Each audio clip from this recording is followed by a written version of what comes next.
That's what I want. I want that sweet, sweet money. No, they said if you actually have a financial loss, which No one can prove. I bet you that's tough to prove. yeah. I mean, I guess if you had your identity stolen and you did lose money, then maybe like you'd have a case, right? But they're like, just because your information is out there for the 400th time doesn't mean that you get any money. My breath smells like cat food. Nice. Okay. No, my cat's breath smells like Oh, my cat cat's breath. Okay. Okay. food. It's a Ralph Wiggum quote, I think. Oh, you think I'm on the wrong mic? I bet my Wookie. Mm.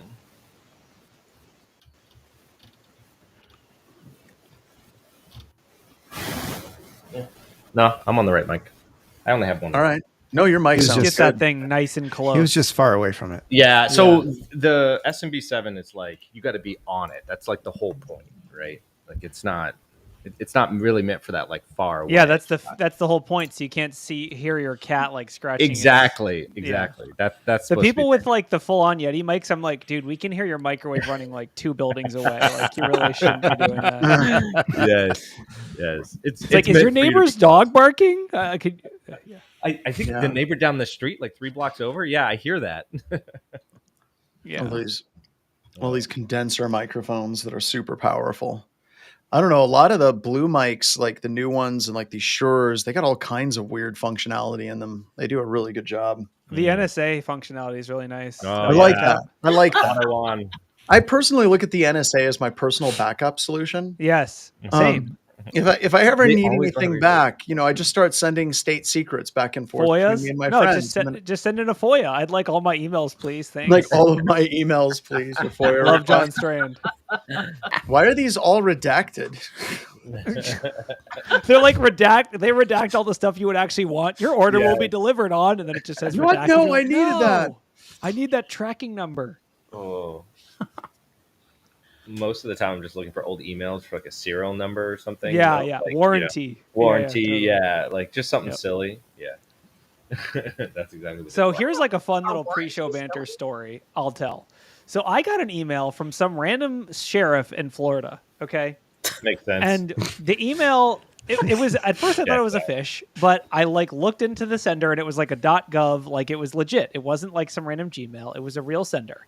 And the email said, hey, we believe you might have unintentionally purchased some stolen hard drives on eBay. And I was like, well, of course I have. I'm looking for This the checks out as cheapest. well. Christmas was coming up.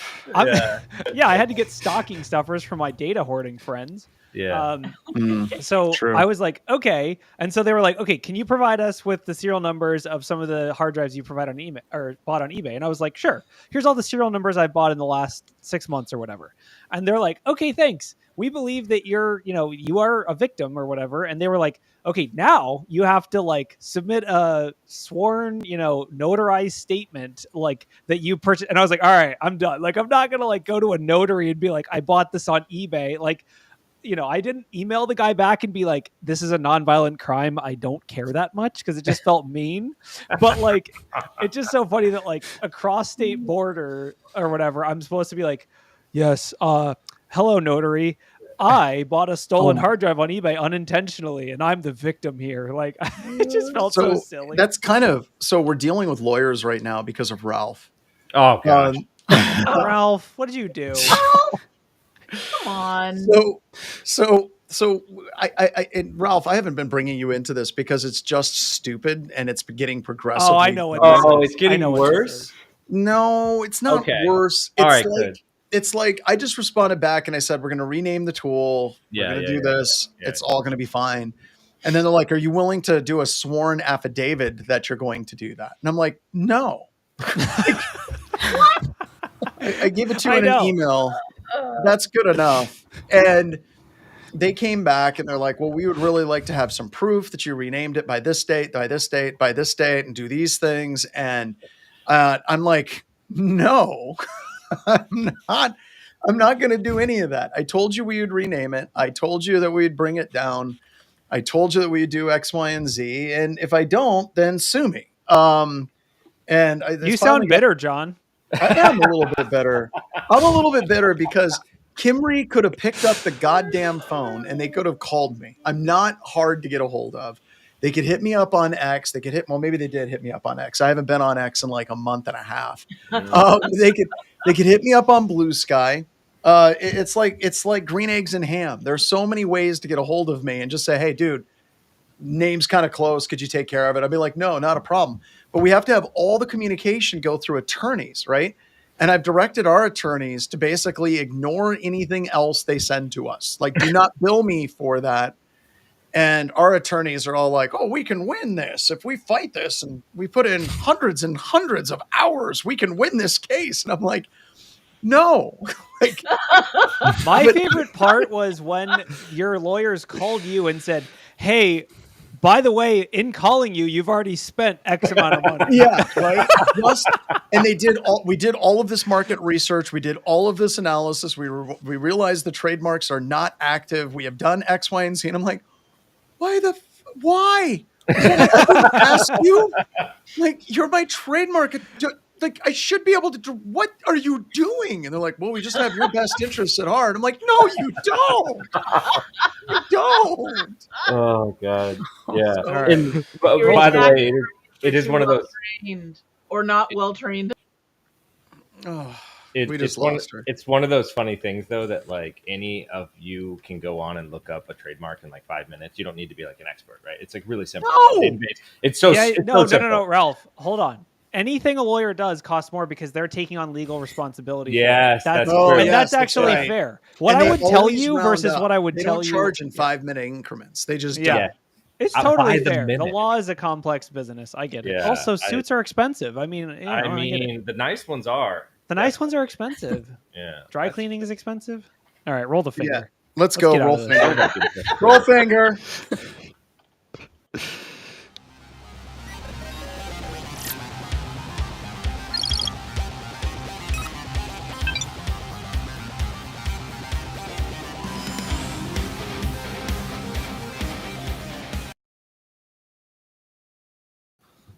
Hello, my name is John Strand. I'm the owner of Black Hills Information Security. You may know me from such podcasts as Black Hills Information Security Talking About News. I am once again completely and utterly unprepared for today's webcast, which means it's going to be fantastic. You can say what you can. I've been traveling constantly, so we're going to be going into today's show blind, and let's see if the people in attendance know the difference. All right, everybody, welcome to Black Hills Information Security Talking About News. Does anybody have any news stories that speak out to them properly? Well, okay, so before we do the news, I say we just make John Strand predict the outcome of all the news articles, and then we like give him a scorecard at the end. Okay. I like this idea. Here's number one. Okay, John Strand. Did Oracle own up to the data breach? Yes or no? Okay, you want me to be serious about this? I'm going to be serious. Yes, they finally owned up, but they only owned up if in the event that there was incontrovertible proof that they were at fault. So for 100 companies that were in the sample data file. Wait, was I right? Because seriously, I've been on nothing but planes, trains, and automobiles in Europe, and I'm jet lagged to snot right now. Was I right or wrong? So you're right. I'll give that the thumbs up for being right. Okay.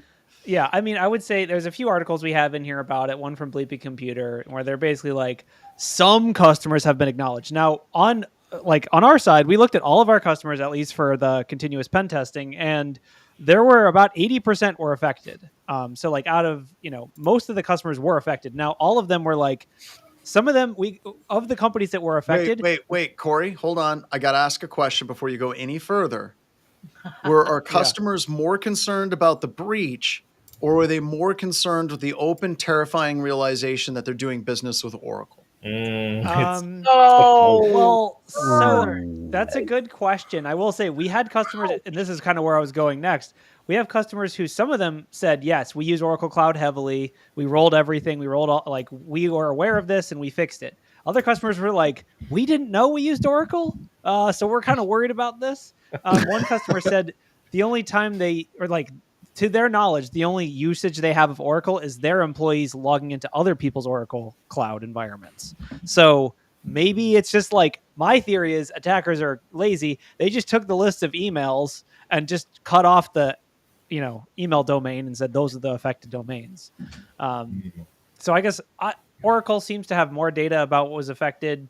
Flare put out a little notice that was like, hey, go talk to Oracle and ask them. So I'm sure they've gotten 9 bajillion emails about every day. Yeah, I can only imagine what the email inbox volume is at Oracle right now. But yeah, so I mean, it seems like it was like an unpatched server that they took down like just a little too late. Just took that server offline just a little bit after it should have been taken down. Yeah, but I just think I think it's hilarious because the way Oracle handles this is very predictable, right? I mean, I talked about it 2 weeks ago where they absolutely deny, nope, this isn't a vulnerability, this isn't a vulnerability, this isn't a vulnerability. And then finally, whenever they're confronted with it, a lot of times they want to take legal action because that's always the best way to handle these things. Right, lawyers for that firm who's going to go unnamed. Let's get lawyers involved first. But I do. There's no consequence to Oracle for the way that they do things, and I think that that's the bigger problem here. And it's something I would like to kind of talk about. Is firms act this way, and I don't care about the security breach all that much. I mean, some of the people in some of the articles I've been reading are like, well, they should have had better security. Okay, everybody can be breached. Everyone has bad security practices. Like when Microsoft got breached too. I mean, that was such a big breach, right? Right. Yeah. But it's just an issue of how you handle it. And I like the firms that are more honest and they're like, we screwed up. We're going to do better. Great. Congratulations. But the people that initially start, like their default position is deny. Let's deny right out of the gate. I think that's distract, deny, gaslight, gatekeep. Yeah. It's brutal. So, yeah. Now, I mean, I agree. I guess one of my favorite like fun facts about, if you think about, we're like going back to Microsoft versus IBM, like the old battle of large companies. Microsoft didn't have more revenue than IBM until like 2006 or something. And They had been eating IBM's lunch for like 10 or 15 years at that point. Yeah. I feel like that's about where Oracle is right now. They're like, they just have this long tail of recurring revenue. They're like, no, I mean, we're still getting paid for Oracle database licensing. So, I mean, whatever, like who cares? I genuinely do think though, this is pretty short-sighted because companies have lots of options in the SaaS space. I don't know. I feel like you're going to lose customers long-term if you just keep every time there's a breach, just being like, nah, we don't have unpatched servers. We deleted them. You can't go back in time. And the attacker's like, yeah, I can. I dumped the data before you took it down. And they're like, no, that's not how it works. Sasparilla's quote, we're Oracle. We have no fun facts. I don't know why I find that funny. It shouldn't be as funny as it is, but damn, that's funny. So all the fun facts were encrypted in the database. Yeah, most fun facts are encrypted. Yeah, that's the only thing that's encrypted, though. All right, what other story? I think that I don't know unless there's a new hot take on this. Let's move on. Yeah. The spicy one, I think, is there's a new Twitter breach or X breach going around the interwebs. Which as the data breach pundit, I think you're not going to ask me questions on this. Data breach connoisseur. Okay, no, yeah, let's have John predict. So, okay, John, another Twitter data breach or X data breach. What do you think? Only Twitter from now. How many records and what details do you think were disclosed? Like, just give us like high level data breach statistics. So, just by the fact that I haven't seen this in the active news while I've been traveling, it tells me that we didn't have password hashes that were dumped, right? Mm-hmm. So, I'm going to go with above 1 billion. And I'm going to go with, it's just the standard things. It's like, here's your handle, here's your email address, possibly phone numbers. Screw it. I'm going to go straight into phone numbers. I'm going to say that there's phone numbers and possible location information. I wish it was. So you're right about everything except for, so there was a previous Twitter breach. I think it was 2023. And it had all the things that John just mentioned, except for location data. So it had phone numbers and it had email addresses. I was hoping this was just a slight modification of that breach path. So there's a lot of like different analyses and like the people who are doing analysis online. It's like, how'd you even get the data? Because it's not public. No, there's right there. It says location and time zone settings. Yeah, but that's like a user's location when they created their account. It's not like location as of, Well, now we're just splitting hairs, yeah. aren't we? I mean, well, yeah, I mean, true. But I guess what I would say is like no emails, no phones, which to me, that's all I've ever gotten from the data breach. The Twitter data breach is like the phones was big because first of all, it was like Neil deGrasse Tyson's personal phone number. Like it was bad. Wait. But how many records? I don't think was it? Yeah, so that's another good question. So the attacker is posing 2.8 billion records, but as the article mentions, there's only 335 million active users. So yeah, so the rest are bots.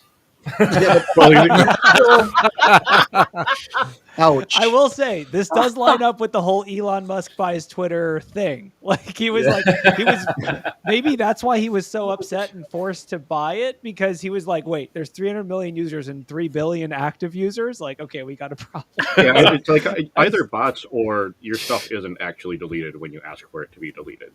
Yeah. I think that's one of the things that I want to see some results for.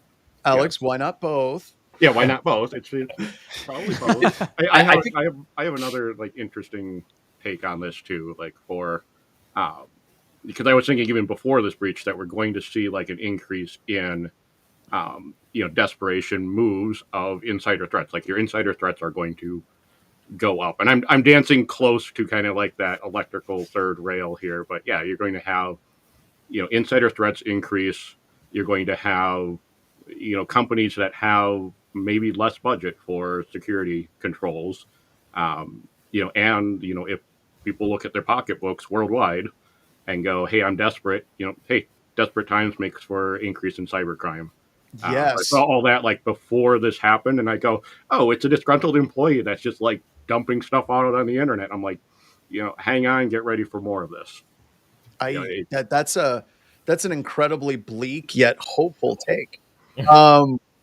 I think it's bleak because I agree with you. We don't know if this is an insider. Do we know the attack path on this one yet? So, not does clear. The article claim that the large data?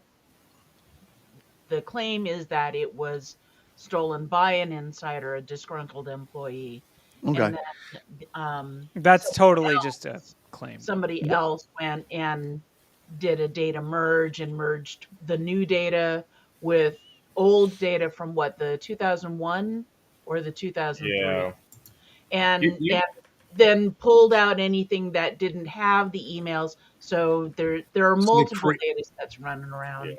Yeah. So, and all of that's bad, right? Like I think that we can agree that if everyone's look. If you're looking at classifications, right, a lot of times you can have unclassified data set 1, unclassified data set 2, unclassified data set 3. And when you merge all 3 of those unclassified data sets, it becomes a classified data set just by basically merging them together. So I see a lot of companies kind of poo-poo the idea where they're like, hey, this data is old or some of this data is old because, literally that's what BHIS is doing with Flare, where there's a whole bunch of different data sets, data breaches out there, info stealer logs, and then pulling them all together, correlating and fusing them is where the real power actually becomes what you can do with it, right? But getting back to Alex's point on the insider threat stuff, if you're looking at the landscape right now, we're looking at the economy, we're looking at everything, and just, it's bad, right? But the economy goes to crap, as people start losing their jobs, I agree 110% with what Alex was talking about. And I think that this should be a bigger story when you're laying off tens of thousands of people in the government. And it's just a matter of percentages that you're going to get somebody that's going to have a large amount of data that they're willing to put out there simply from an act of revenge, maybe not even from financial gain. But then you're also going to have people that are going to do it for financial gain. And I think that this becomes a problem as you move forward in how you start laying off people, possibly with the economy and everything that's going on. Does your company have a strategy for laying people off? Because I know, like when I was at Northrop, we had a program. This was awful. We had a program, contacted everybody. The program was, we were downsizing or something. I can't remember exactly what it was. And there was like a couple hundred people working on the program. And they said, we're laying off half of you. However, we're laying you off in 2 months, and we really need you to complete all the work that you're working on in the next 2 months before you get laid off. right?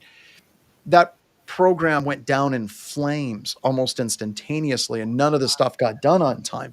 So all of this stuff, when we're looking at it, right, you got insider threats. You're going to have more people with technical skills with a lot of time on their hands, and crime is not an option for like going and robbing a bank for many people. Cybercrime is absolutely going to be part of it, and you're going to have an increased amount of people that just have hard drives laying around their house filled with work data that can be breached on or leaked John, we have online. DLP, so don't worry. Oh, I forgot about DLP. You're right. Duh.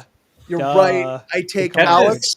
We were wrong. We were wrong. I forgot about data loss prevention. I forgot about those 3 letters. Yes, I forgot about those 3 magic silver bullets. I mean, if it's next gen DLP, like we're done. Yeah, it's next gen AI DLP. Yeah, AI reads all of the data to find out if it's sensitive, and then doesn't do anything with that. That's good. And then it doesn't. I will say, me personally, I did send an email to Elon Musk asking him to explain in 5 bullet points what his security program is and how it works. God.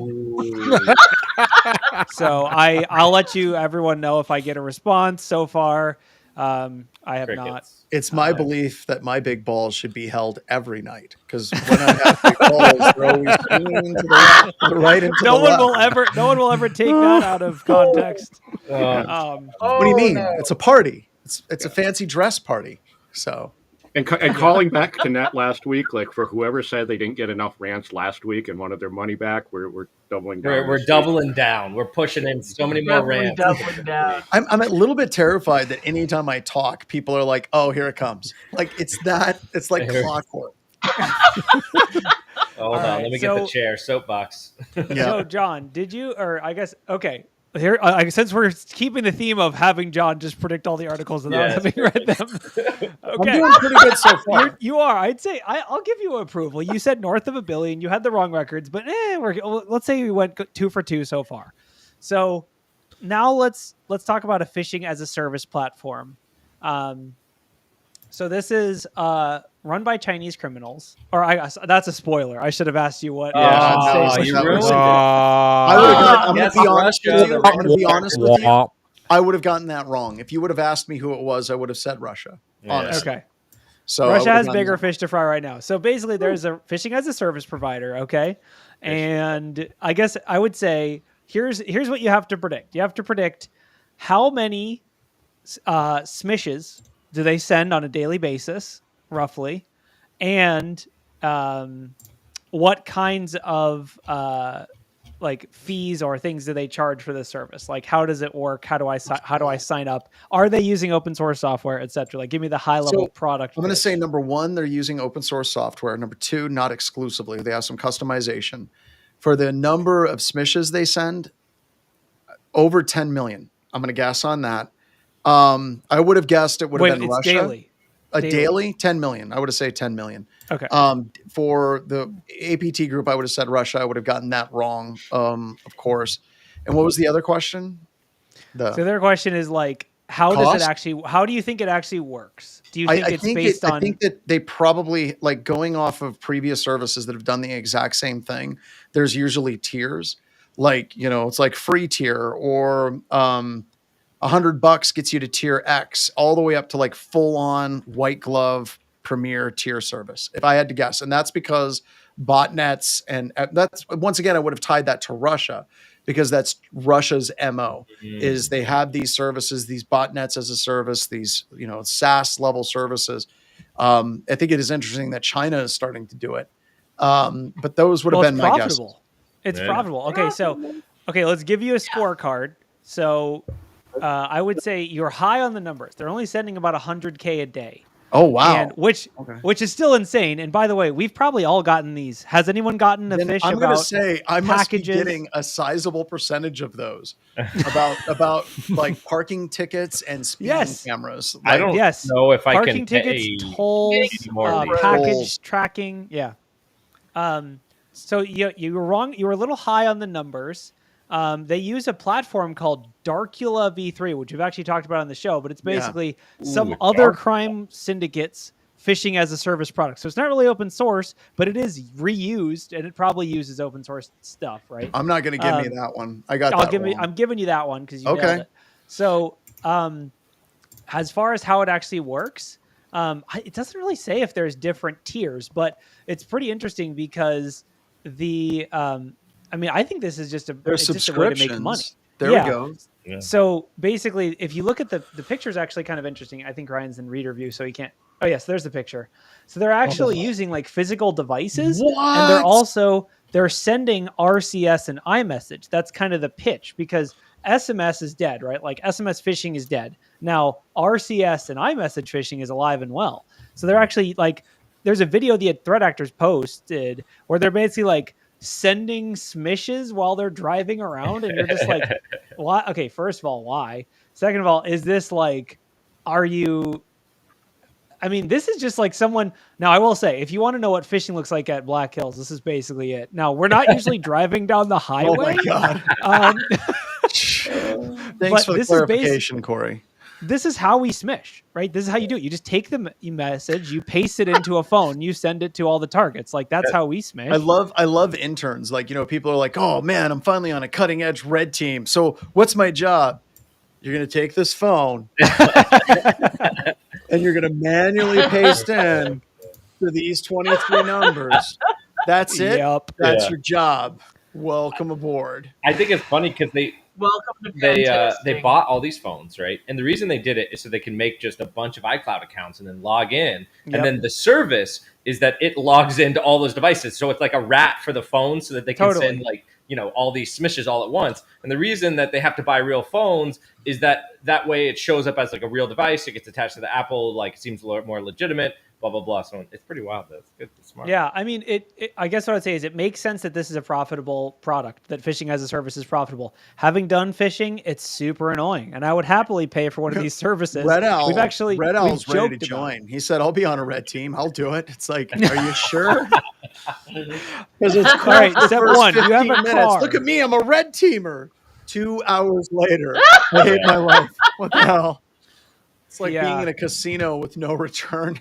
Yeah, Teams phishing these days is just sending a bunch of messages that say, "Are you up?" basically. But God, I hate those. I think it's pretty interesting, I guess, like to see. I mean, obviously, this is some company did like really cool threat research about how it works, but I mean, it's profitable for companies or companies. I don't know what crime syndicates to send these kinds of smishes.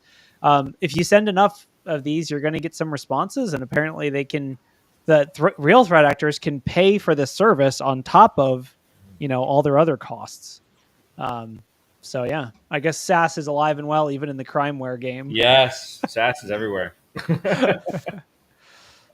Yeah, that's funny. All right, I'm gonna count that one. I think that one's close enough. We'll give it a half point. Yeah, give me a half because I don't feel it feels dirty. Like the region was off. You did bring up SaaS though. You were onto it.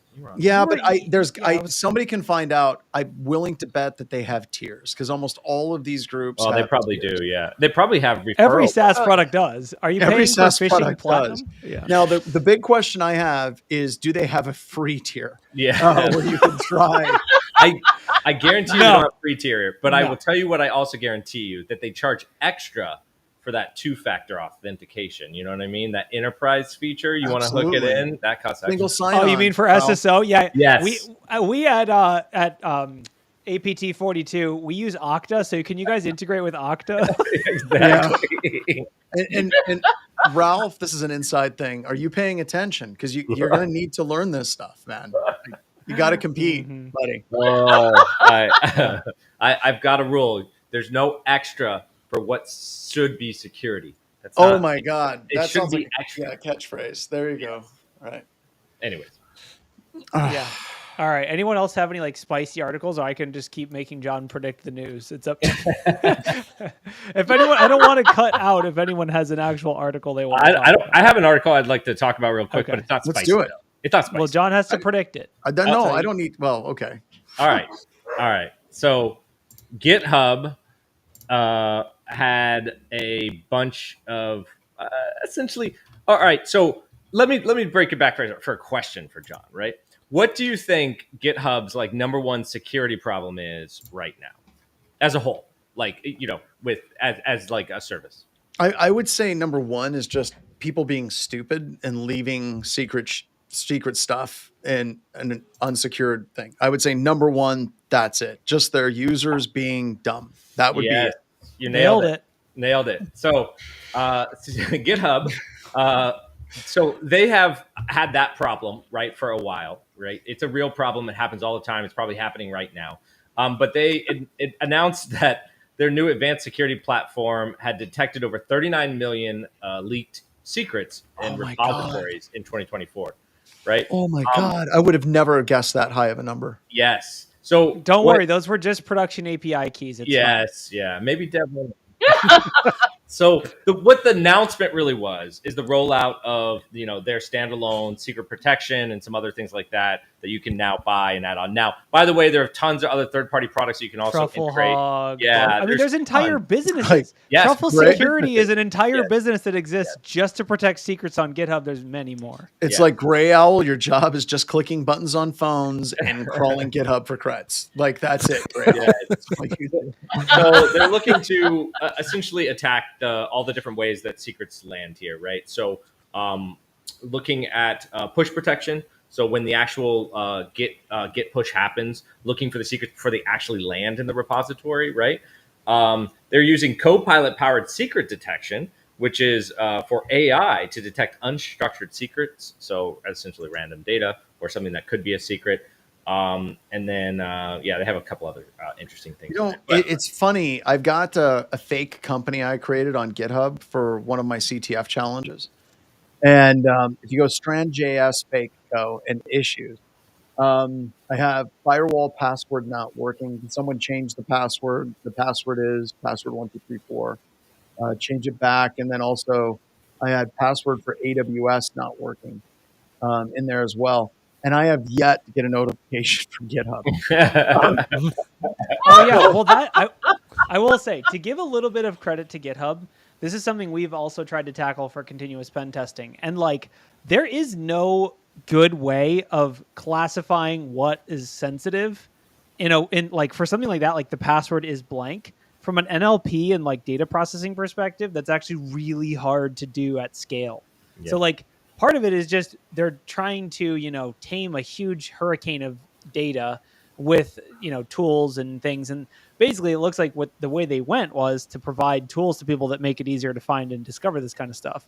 But truthfully, a document that says the password is blank, if someone has a way to detect that at scale, that's $1 million idea. That's really hard, or I guess now inflation, $1 billion idea. $1 billion. Oh yeah. So my big question is, that's all that's in this fake co repository, and I have 9 stargazers. Yeah, that's all people who use that same password. They're just saving their password manager, password, right? That's their password manager now. And yes, GitHub is the best password manager, obviously. And what's also interesting is that the real secret is not necessarily that the key was exposed. You want to stop that from happening in the first place. But the real power is knowing that it's exposed, right? Because the sooner you find that out, the sooner you can just rotate that key, right? So, that's really kind of the big secret with secrets. Yeah. I mean, I feel like this is more of just a retrospective thing. It's GitHub is basically, they're saying hey, here's some things we're providing you with to help stamp out this insidious problem that's been a problem since, I think it was 2018, Ralph, when you left your AWS keys out and you had $100K bill. I got a great story. So I pushed a AWS API key up into GitHub, and I got a $30,000 bill in 2 days, less than a day. It was yeah. Anyways, and I was like, wow, that's interesting. And then I saw exactly what I did. Just, didn't use Git ignore. There's all kinds of other ways to, find this. And it would have been great if I would have been notified right away. Hey, did you accidentally do this? But so 2 questions. One, did I pay for that? No. This is if I didn't pay for that, what was your conversation with your wife like? No. So Amazon just deleted it. Yeah, Amazon just wrote it off. I said, hey, that wasn't me. Because there's gambling addictions, and then Ralph, this. Yeah. No. Look behind Ralph. His wife is already familiar with how the AWS build works. So. Yeah. Dude, I know the feeling, man. Yeah. So.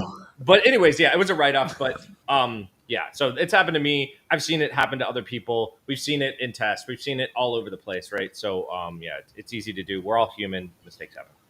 Yes, and Git in particular is tricky because just because you delete it from the current version of the repo doesn't mean you deleted it from the history, and that's tricky. So everything that you push to Git, as soon as it's there, is stuck there forever. And most of the time, the only way to get rid of it, without some kung fu here, is to actually delete the whole repository. There are tools to help you do that. There's like is it, Git purge or something, or there's like Git nuke. There's a few tools out there that like you can use to nuke repository histories and things. I mean, yeah. But anyways, it's basically how do you break everything that makes Git? That's my favorite part too, because everyone's like, "What Git's not that hard?" I'm like, "Okay, all right. You explain to me without looking this up how to delete a file that you just pushed to Git." If you can do that, right, then I believe in everything that you've got. Like I asked ChatGPT. It gave me a parameter that doesn't actually exist, so that's going to be helpful. You cannot ask ChatGPT. Of course, not look at a book. Yes, exactly. Number one thing, if you want the answer, just delete the repo. That's it. Yes, correct. That does work. It does work. Yeah. I love Cheddar Bob just said, I see this in my future and it scares me. Talking about this. And there's people like, well, an idiot would leave that out in GitHub. The people that have been doing this forever are like, this is gonna happen if it hasn't happened already, and it's going to suck. So, yeah. No, we see it with our continuous pen testing customers. We do scan and monitor for GitHub secrets, and it's a pretty high hit rate. It's probably like 50% or more of our customers have something, whether it's just like Don said, a Cisco config that says the password is blah, or if it's like an actual secret. The other one thing I will put out is that, so let's say your repo is not public, right? But your developers are still just leaving secrets all over the place, right? So just because it's not public, as soon as you get access to the repository as just a regular user, now you've got access to all these secrets. So it's a whole nother avenue of attack. So just because it's not public doesn't mean that you shouldn't be taking care of secrets. So. Yep. Oh, come on. You're expecting Git was created for software development, where you want to retain all that history because, of course, developers never make mistakes. Mm-hmm. They never do things they shouldn't oughta. So now you're asking this thing that really is behaving exactly the way it was intended to do to behave in a different way because what it's doing isn't safe. Come on. Bronwyn, you know how I release public repos? I take all the code, delete the private repo, and just re-upload it as fresh, making sure that it's well, and that's one of the, we haven't talked about crypto in a long time. And I think it's sad that crypto kind of like disappeared into the ether, right? But if you're talking like Solidity and you're talking about smart contracts, I absolutely love the idea that if you watched YouTube videos on smart contracts, they're like, oh, the biggest problem is people. And if we just code it in, then the code is the contract. And we're going to honor the code and the contract. And it's like, but that assumes the people that are writing the contract don't make errors in their code. And then it's out there and it's associated with money and you can't change anything. It's like this GitHub problem, but much worse, I miss all those things that popped out with cryptocurrency and smart contracts. I want to come back. Still, there's a lot of bad ideas out there. Ever.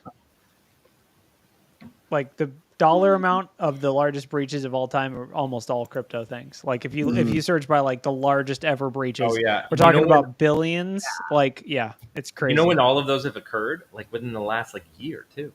Like the biggest. Well, maybe.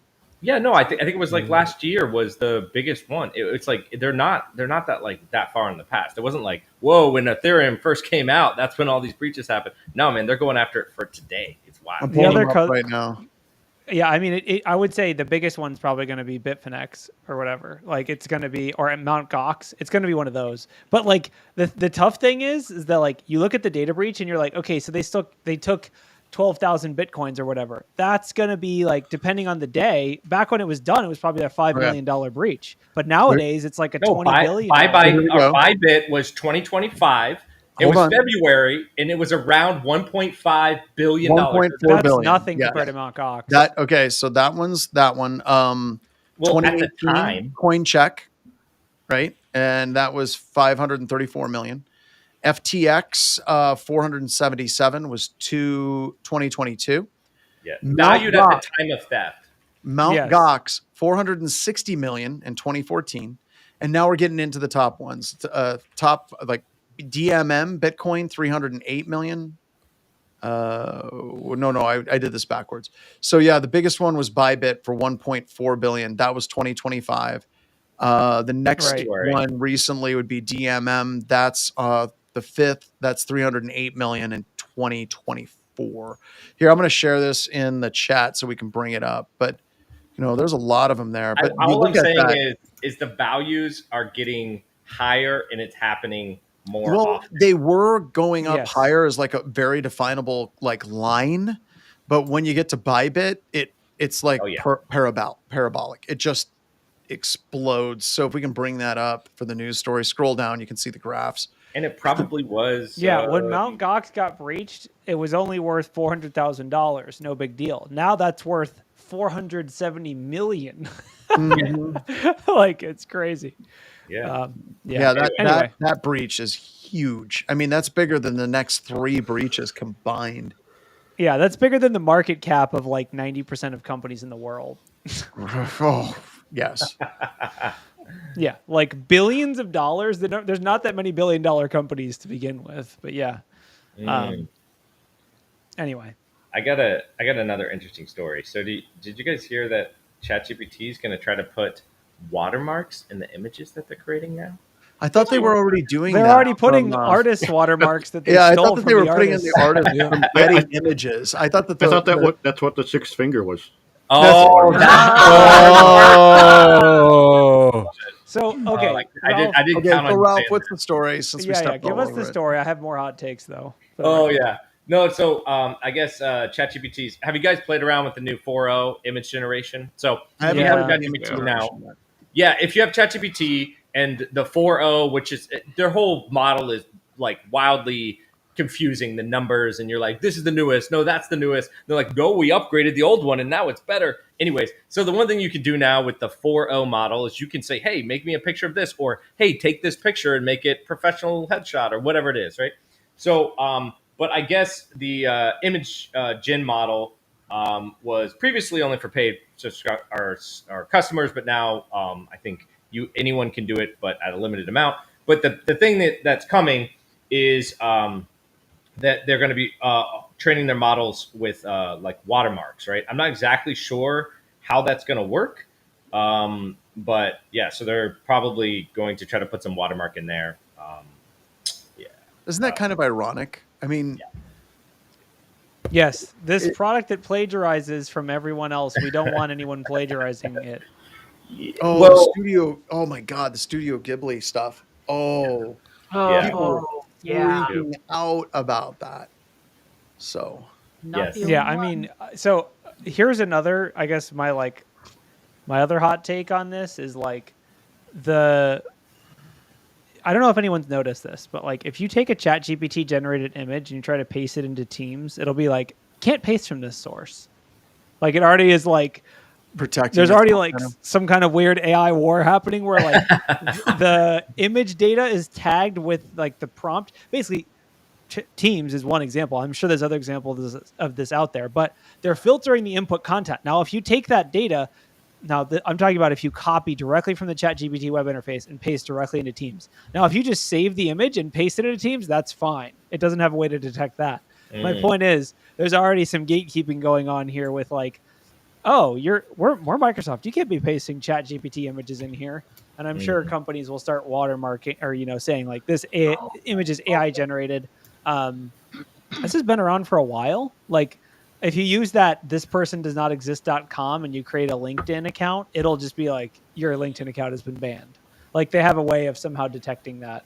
But yeah, I mean, it is like, it's a whole thing. Yeah, the image generation is kind of interesting from a security perspective. There's a bunch of different attack stuff that people will probably do, especially as the image generation gets better. Like, hey, have a picture of this person holding a letter that says, a date and, their driver's license. Driver's license. Yeah, exactly. There's all kinds of wild examples here. The image generation is pretty good. And the truth is, the scary part is not necessarily where it is today, which is actually pretty good. It's where it's going to be in like 2 months. It seems like, I mean, these models are getting dropped every single month, and it's like this whole AI war to like who's got the best model out there, and It's like it's cyber very warfare. wild.